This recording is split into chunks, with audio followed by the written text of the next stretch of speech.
Hey, what's going on, TLC fam? It's your boy PT coming at you again. 2 weeks into quarantine. Looks like we're in this for the long haul. So, this week's word of the week, I'm going to try to go on the offensive. You know, lately we've been trying to just kind of mellow out and just kind of work through our time here with the Lord. But since we've been doing this for another month or so, I'm thinking, hey, it's time to maybe go on the offensive here. You know, what do I mean by that? You know, our souls were meant to receive good news, and the more bad news we receive, it's not good for our souls. And it leads us into a place of crisis. It leads us to a place of just kind of depression, feeling isolated, full of grief, right? I want us to be able to take this and actually turn it around, kind of like a jiu-jitsu kind of thing, you know, or Tai Chi kind of thing, where these things are coming at us, but instead of letting it attack us and kill us or bring us down, I'm hoping that we will actually take it, turn it around, and make it into something beautiful, right? And so the first thing I want to share with you guys today, it's just one point, so just stick in with me, is take your isolation and turn it into solitude. Take your isolation and turn it to solitude. Let me share with you a passage in the Bible. It's from 1 Kings, the story of Elijah. Elijah is a holy man. He just did something amazing. He called down fire from a mountain, right? He wiped out a bunch of priests who were like worshiping other gods. And then he gets bad news. Check this out. He gets this bad news from this queen. And this is what it says. Now Ahab told Jezebel everything Elijah had done. This is from 1 Kings chapter 19. Okay. She told him everything that Elisha had done and how he killed the prophets with the sword.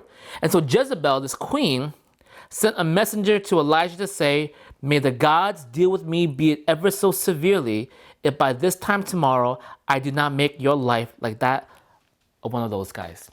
Right? And so Elijah, he thought he did something amazing for the Lord. He thought everything's going to work out for his good now. But instead, he's a wanted criminal. And he's hunted down. He's going to get hunted down and killed.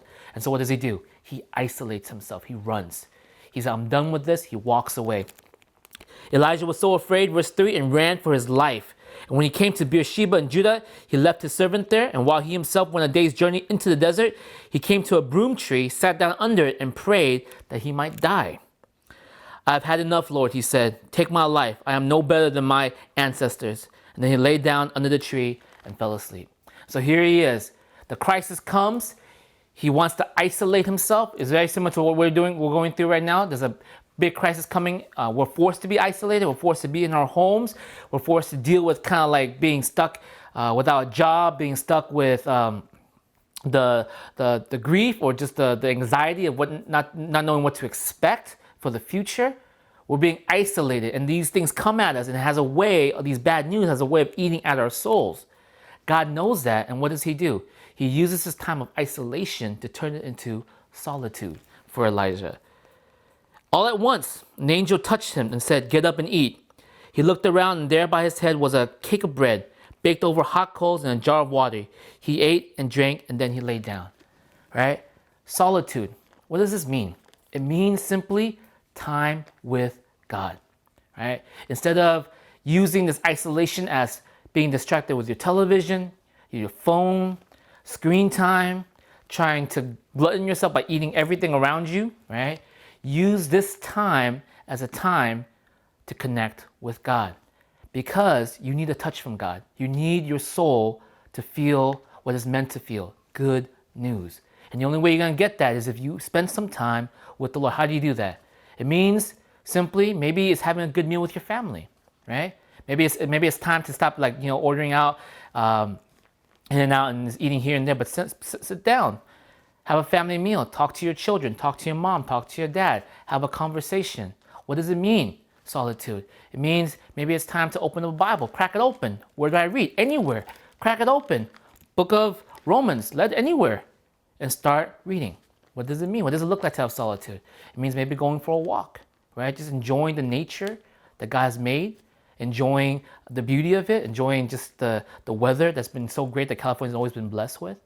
But going out there and having these moments with God. That's how you take isolation and turn it into something beautiful, right? That's how you do isolation to solitude. That's how you turn crisis into Christ.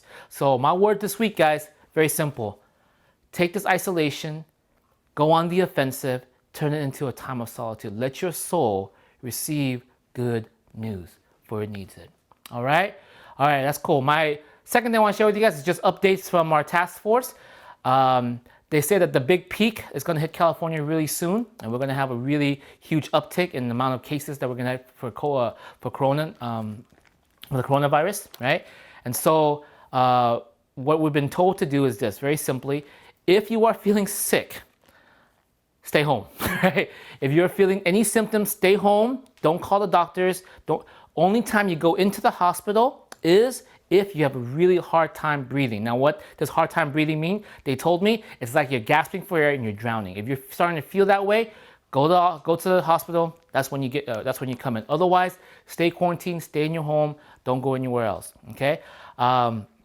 During this time, we have for TLC, what we'll be doing, we have a prayer night that's coming Thursday. So if you guys are not doing anything, spend this time, turn into solitude. Come out and pray with us as we pray for our church, as we pray for the world, as we pray for people. Come out and pray.